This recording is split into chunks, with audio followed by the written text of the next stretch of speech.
In this book, I attempt to argue that the elementary doctrine of Christ presented in Hebrews 6:1-2 refers to an apostolic era initiation, like a catechism into Jesus' school of disciples. Entering the club involved a series of beliefs the new initiate must confess, and rites the new initiate must undergo. These rites of passage seem to be summarized as follows: a foundation of repentance from dead works and faith toward God, and of instruction about washings, the laying on of hands, the resurrection of the dead, and eternal judgment. Hebrews 6:1-2. The 6 institutions that comprise the elementary doctrine of Christ in Hebrews 6:1-2 were the basics that the apostles and early believers taught to new disciples of Jesus. In that regard, the list can be read as essential prerequisite doctrines and practices incumbent upon the new believer. The value of understanding the elementary principles should be self-evident. For the most part, the books of the New Testament assume that the reader is already a believer and therefore has already accepted the elementary doctrines, whatever they might be. For that reason, the New Testament does not bother introducing these foundational teachings, and one is left to discern the basics by inference. Even when the writer of the book of Hebrews lays out this list of basics, he does so only incidentally and without discussion. This book attempts to provide the definition of each elementary doctrine as well as discussion about each one. Christian tradition provides its own catechisms and its own definitions for each of these elementary doctrines. But in this book, I am interested in discovering how these basics of the faith would have been understood before Christianity left the Jewish matrix and evolved into a primarily Gentile religion. In other words, I want to know the elementary doctrine of Christ as the apostles themselves would have understood it within Judaism. This seems to me to be especially important when considering a text from the Epistle to the Hebrews, a word of exhortation written by a Jewish believer and addressed to Jewish believers. Unlike the epistles of Paul, the book of Hebrews assumes a Jewish readership.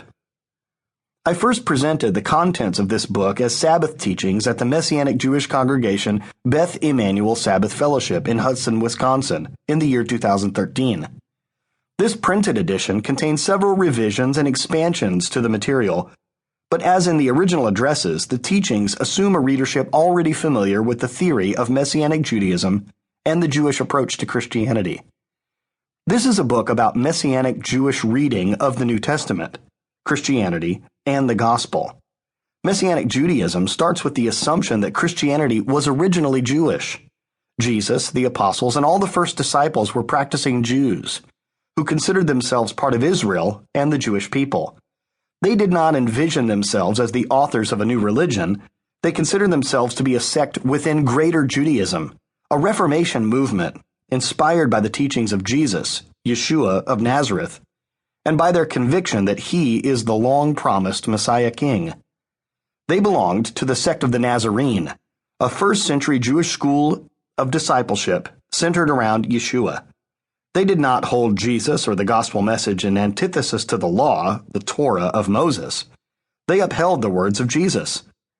Do not think that I have come to abolish the law or the prophets. I have not come to abolish them, but to fulfill them. For truly I say to you, until heaven and earth pass away, not one iota, not one dot, will pass from the law until all is accomplished.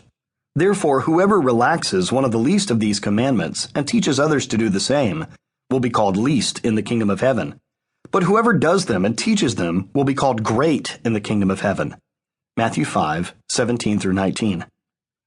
Messianic Judaism is a branch of Judaism that honors Yeshua of Nazareth as Messiah and the divine Son of God.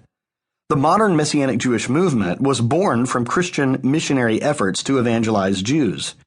In the late 19th century, Jewish believers in Jesus began to take ownership of their faith, eschewing Gentile Christian modes of worship and interpretation, and to establish an authentic Jewish expression of the faith. In the 1960s and 1970s, the movement blossomed in the United States among young Jewish Christians of the baby boom generation. Since then, it has outgrown its original chrysalis as a Jewish missionary effort and has begun to emerge as an independent sect of Judaism, much as the communities of the original apostles did.